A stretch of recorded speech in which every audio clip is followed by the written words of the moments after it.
প্রশ্নের জবাব যে আমরা যখন আল্লাহর ঘর মসজিদের দিকে আসতে থাকি তখন আমাদের কি লাভ হয়, এটাকে আজকেই বলবো নাকি আগামীতে শুনবেন? ঠিক আছে, তাহলে আজকেই বলি ইনশাল্লাহ। একটু কষ্ট হবে, মসজিদের বাহিরে গেলেও গরম, ভিতরেও গরম, বাহিরে গেলেও আর শান্তি পাইতেছেন না। তবে আল্লাহর ঘরে একটু বেশি সময় থাকলে উপকার আছে, অন্তত পক্ষে আমার আপনার দ্বারা কোনো গুনাহ হবে না। ঠিক কিনা বলেন? আল্লাহর ঘরে বসে কেউ গুনাহ করার সাহস কিন্তু দেখায় না, সুযোগও নাই।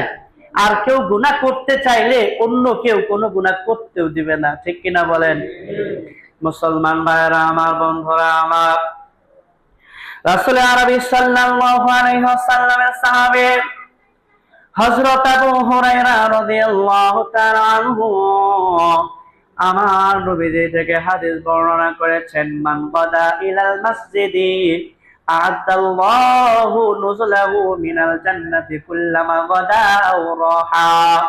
মুসলমান ভাইরা আমার, বন্ধুরা আমার, আমার আপনার নবীজি রাসূল আরবি সাল্লাল্লাহু আলাইহি ওয়াসাল্লাম বলেন, আল্লাহর বান্দারা যখন এই মসজিদের দিকে যাবার জন্য যখন সে রওনা দেয়, সকালে হোক অথবা সন্ধ্যায় হোক, যে কোনো সময় আল্লাহর বান্দা যখন মসজিদে যাবার জন্য যখন রওনা করে দেয়, আল্লাহর নবী বলেছেন আল্লাহ রব্বুল আলামিন ওই বান্দার জন্য জান্নাতে মেহমানদারির ব্যবস্থা করে দেন। সুবহানাল্লাহ।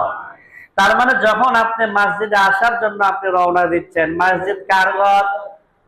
মসজিদ কার ঘর? জোরে বলেন, মসজিদ কার ঘর? এই মসজিদে আসার জন্য যখন আপনি বাড়ি থেকে রওনা দিচ্ছেন, আল্লাহর রাসূল বলতেছেন সাথে সাথে আল্লাহ তাআলা আপনার জন্য জান্নাতে মেহমানদারির ব্যবস্থা করবেন। সুবহানাল্লাহ।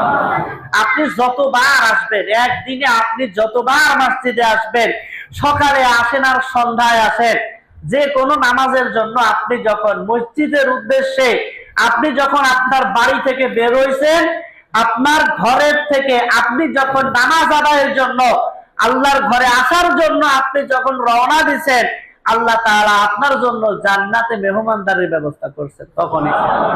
আর একটু জোরে বলেন সুবহানাল্লাহ। তাহলে এবার বলেন, মসজিদে আসা লাভ নাকি ক্ষতি? অল্প নাকি বেশি? আল্লাহর ঘরে যখনই আসতেছেন আল্লাহ তাআলা আপনার জন্য জান্নাতে মেহমানদারির ব্যবস্থা করতেছেন। সুবহানাল্লাহ।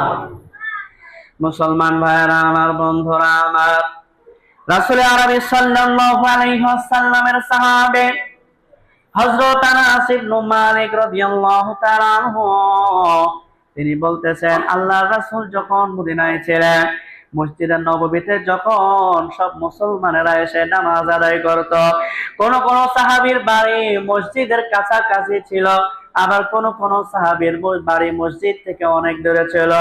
যে সমস্ত সাহাবীদের বাড়ি মসজিদ থেকে দূরে ছিল তাদের মধ্যে একটা গোত্রের নাম হলো বনু সালামা।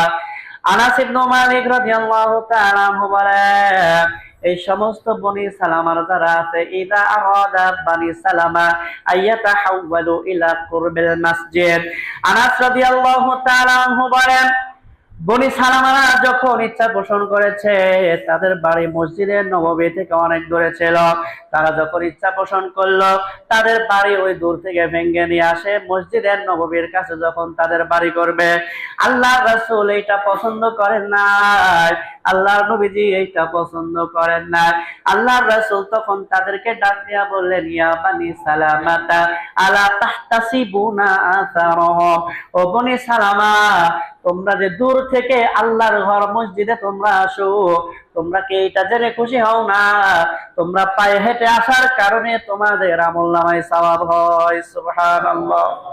আরো জোরে বলেন সুবহানাল্লাহ। কেমন সওয়াব হয়ে যায়? আরেকটি হাদিসে আবু হুরায়রা রাদিয়াল্লাহু তাআলা আনহু তিনি বলেন, আর-রাজুলু হিনা ইয়াখরুজু মিন বাইতিহি ইলা মসজিদিহি ফারিজলুন তুকতাবু হাসানাতুন ওয়া রিজলুন তামহু সাইয়্যাতা। আল্লাহ নবী বলেছেন, আল্লাহর কোন বান্দা যখন মসজিদে যাবার জন্য তার ঘর থেকে বের হয়ে যায়, আরেকটি হাদিসের মধ্যে এসেছে আল্লাহর কোন বান্দা যখন তার বাড়ি থেকে ওযু করে নামাজ আদায়ের জন্য যখন মসজিদের দিকে রওনা হয়ে যায়, আল্লাহর নবী বলেছেন ফারিজুন তুকতাবু হাসানাতুন, তখন আল্লাহর বান্দা মসজিদ পর্যন্ত যাবার জন্য যে বারবার তার পা ফেলে, একবার ডান পা ফেলে আর একবার বাম পা ফেলে, আল্লাহ নবী বলেছেন একবার পা ফেলার দ্বারা তার আমলনামায় আল্লাহ রাব্বুল আলামিন একটা সওয়াব লিখে দেন। সুবহানাল্লাহ। রিজলুন তুমতামহু সাইয়্যাতান, আর আরেকবার পা যে আল্লাহর জমিনে বান্দা মারে, এই মারার কারণে আল্লাহ রাব্বুল আলামিন তার আমলনামা থেকে একটা গুনাহ মিটায়া দেন। সুবহানাল্লাহ। তার মানে আপনি মসজিদে আসতেছেন, একবার ডান পা একবার বাম পা, এইভাবেই তো আপনি আল্লাহর ঘর মসজিদ পর্যন্ত আসতেছেন, তাই না? আল্লাহর প্রত্যেকটা বান্দা একবার ডান পা ফেলতেছে, একবার বাম পা ফেলতেছে, এইভাবে তারা আল্লাহর ঘর মসজিদ পর্যন্ত আসতেছে। আমার নবীজি বলেন যে বান্দা তুমি যে তোমার পা একবার জমিনে ফেলো, আল্লাহ তাআলা তোমার আমলনামায় একটা সওয়াব লিখে দেন। সুবহানাল্লাহ। আর একবার যে তুমি পা ফেলতেছো আল্লাহর জমিনে, এর দ্বারা তোমার আমলনামা থেকে আল্লাহ তাআলা একটা গুনাহ মুছে দিচ্ছেন। সুবহানাল্লাহ। তাইলে যদি বাড়ি মসজিদ থেকে দূরে হয়, লাভ না ক্ষতি? জোরে বলেন, লাভ না ক্ষতি? অনেক মানুষ বলে না যে আমার বাড়ি তো হুজুর সেই এলাকার শেষ প্রান্তে, আমি তো হুজুর আসতে পারি না, আমি বাড়িতেই নামাজ পড়ি। এরকম আপনাদেরকে কেউ বলে কিনা? অনেককে বলবেন যে বাড়ি একটু দূরে, দেখবেন সে উত্তর এটাই দিবে যে আমার আসতে কষ্ট হয়, আমার হাঁটতে কষ্ট হয়, আমার বাড়ির দূরত্ব বেশি, এই জন্য আমি নামাজটা বাড়িতে আদায় করি। তাহলে এবার আপনার কাছে আমার প্রশ্ন, আপনি বাড়িতে যে আপনি নামাজ আদায় করলেন, এই মসজিদে আসতে আসতে যে ফজিলত, এটা আপনি পাইলেন কিনা? জোরে বলেন, পাইলেন কিনা? এই ফজিলতটা দরকার আছে না নাই? আপনি এক কদম মারবেন আপনার গুনাহ মাফ, আর এক কদম মারবেন আপনার আমলনামায় আল্লাহ সওয়াব দিচ্ছেন, লাভ না ক্ষতি? তাহলে বাড়ি যদি মসজিদ থেকে দূরে হয়, নামাজ কি মসজিদে এসে পড়বেন না বাড়িতে পড়বেন? একটু সরে বলেন, বাড়িতে পড়বেন নাকি মসজিদে পড়বেন? আচ্ছা, বৃষ্টির দিনে আসতে কষ্ট হবে না? কথা কয় না? বৃষ্টির দিনে আসতে কষ্ট হবে, তাই না? ওই কষ্টের কারণে সওয়াব আপনি ডাবল পাবেন। সুবহানাল্লাহ বলেন। প্রচন্ড রোদের দিনে মসজিদ পর্যন্ত আসতে, অনেকের বাড়ি এত দূর আছে, আপনি ঘেমে ভিজে যাবেন, আপনার কষ্ট হবে, এই কষ্টের কারণে আপনার সওয়াব আল্লাহ ডাবল দিবেন। সুবহানাল্লাহ। তাহলে বলেন, নামাজকে মসজিদে এসে পড়া ভালো নাকি বাড়িতে পড়া ভালো? আচ্ছা, আপনি তো মসজিদে ঢুকলেনই না। কথা হলো মসজিদে ঢোকার আগ পর্যন্ত আপনি মসজিদে ঢুকেনই নাই, আপনার গুনাহগুলো আস্তে আস্তে মাফ হয়ে গেল, আমলনামা বাড়লো, তাহলে নামাজ যে আদায় করলেন এইটা আপনার অতিরিক্ত লাভ হইল না? কথা বলেন, অতিরিক্ত লাভ হইল কিনা? আপনার অতিরিক্ত লাভ হয়েছে। এই জন্য নামাজ আমরা আদায় করবো কোথায়? মসজিদে নাকি বাসায়? জোরে বলেন, মসজিদে নাকি বাসায়? মসজিদে। মুসলমান ভাইরা আমার, বন্ধুরা আমার, এবার হয়তো আপনাদের মনের মাঝে প্রশ্ন এসে গেছে, হুজুর ফজরের নামাজ আদায় করব এলাকার শেষ প্রান্ত থেকে এসে, তখন তো প্রচন্ড অন্ধকার থাকে, এখন লোডশেডিং এর সময়, লোডশেডিং এর সময় কারেন্ট ঠিক মতো থাকে না, হুজুর রাতের বেলা ঠিক মতো ঘুমাইতে পারি না, এশার নামাজে আসবো, অন্ধকার, ঘোর অন্ধকার থাকে, কারেন্ট থাকে না, লোডশেডিং বারবার হয়, হুজুর আমাদের তো শান্তি লাগে না, আমরা যদি রাতের বেলা মসজিদে এসে যদি আমরা নামাজ আদায় করি তাহলে আমাদের লাভ কি? আগে আপনারা বলেন, রাতের অন্ধকারে নামাজ আদায় করার জন্য মসজিদে আসবেন, সেইটার জন্য আপনাদের লাভ আছে কিনা? আমি যে আসবো আমার লাভ আছে কিনা? মুয়াজ্জিন সাহেব আসবে তার লাভ আছে কিনা? এলাকার প্রত্যেকটা মানুষ যারা রাতের অন্ধকারে নামাজ আদায় করবে তাদের আমলনামায়ও অনেক সওয়াব হয়ে যাবে, কিন্তু সওয়াবটা আপনি ধরতে পারবেন কিয়ামতের ময়দানে, এই দুনিয়ার মধ্যে আপনি বুঝবেন না। আল্লাহ রাসূলের সাহাবী হযরত বুরাইদা রাদিয়াল্লাহু তাআলা তিনি আল্লাহ নবীর থেকে হাদিস বর্ণনা করেছেন। আল্লাহ নবী বলেছেন, বাশশিরুল মাশাঈনা ফি যালামি ইলাল মাসাজিদ বিন-নূরিত তাম্মি ইয়াউমাল কিয়ামাহ। আল্লাহ নবী বলেছেন, আল্লাহর যে সমস্ত বান্দারা রাতের আধারে অন্ধকারে কষ্ট করে যারা আল্লাহর মসজিদের দিকে যাবে, তাদেরকে সুসংবাদ দিয়ে দাও।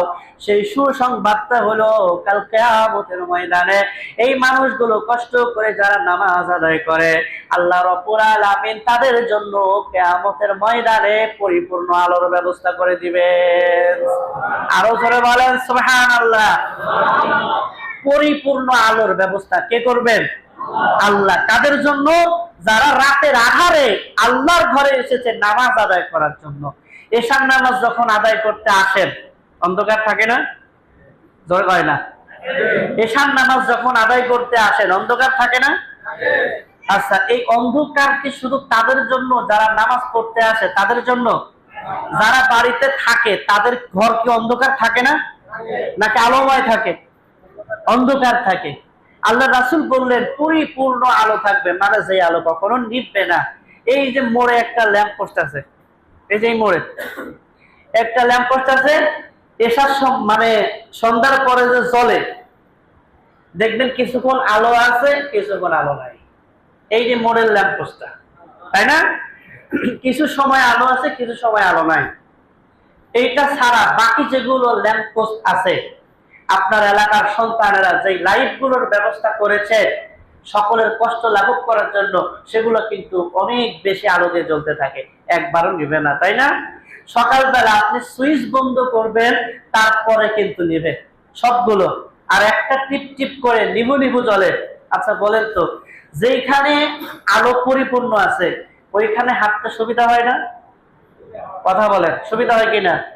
আর যেখানে লাইট জ্বলে আর নিবে ওইখানে মনে হয় না অন্যরকম লাগে না? হাঁটা চলায় কষ্ট হয় কিনা? আল্লাহ বলছেন যে যে সমস্ত বান্দারা এই রাতের আধারে কষ্ট করে আল্লাহর জন্য নামাজ আদায় করতে আসবে, কিয়ামতের ময়দানে আল্লাহ তাআলা তাদের জন্য পরিপূর্ণ আলোর ব্যবস্থা করে দিবেন। সুবহানাল্লাহ। আল্লাহর রাসূল বলছেন যে এদেরকে সুসংবাদ দিয়ে দাও। তার মানে বোঝা যাচ্ছে কি কিয়ামতের ময়দানে অন্ধকার থাকবে, ঠিক কিনা বলেন? অন্ধকার দূর করার জন্য আল্লাহ তাআলা একটা লাইট দিয়েছেন। লাইটটার নাম কি? সূর্য। অন্ধকার দূর করে কোন লাইট? সূর্য, তাই না? কিয়ামতের দিন কি সূর্য থাকবে? থাকবে। এখন যত দূরে আছে এত দূরে না। সূর্য থাকবে কিন্তু এত দূরে না। এখন আপনি এটাই চিন্তা করেন যে এখন সূর্য কোটি কোটি মাইল উপরে আছে, এই সূর্যের তাপ আপনার সহ্য হয় না, ঠিক কিনা? জোরে বলেন ঠিক কিনা? আর যখন এতটুকু উপরে থাকবে আপনার মাথা, তখন সহ্য হবে তো? এই যে আল্লাহ রাসূলের কথা, এতটুকু এতটুকু আপনার উপরে থাকবে, সহ্য হবে তো? তাহলে সহ্য যদি করতে না পারি এই সময়ে, আল্লাহ তাআলা যাতে আমার আপনার উপর দয়া পরবশ হন, সেই জন্য এই দুনিয়া থেকে আমল করে যেতে হবে। কে কে রাজি আছে? সবাই বলি ইনশাআল্লাহ। আল্লাহ তাআলা আমাদের সবাইকে কবুল করুন, সকলে বলি আমিন। আল্লাহ তাআলা আমাদের সবাইকে 5